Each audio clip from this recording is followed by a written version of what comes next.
guys, magdidescending na tayo ng panel 120 na ilalagay na natin yung pump sa 25.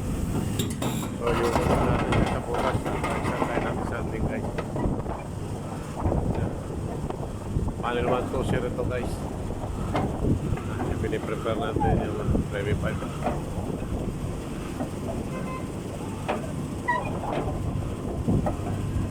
Guys, 34.5 meters yung haba ng 35 natin. Ilalagay natin sa pump.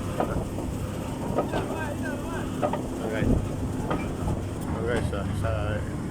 i-connect natin yung 35 sa pump. Ayan yung pump sanding natin. Medyo malabo kasi nasa tayo sa ilaw.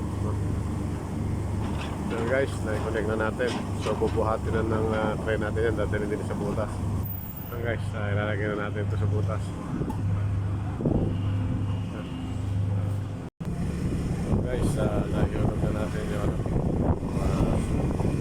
sanding pump sa panel 120.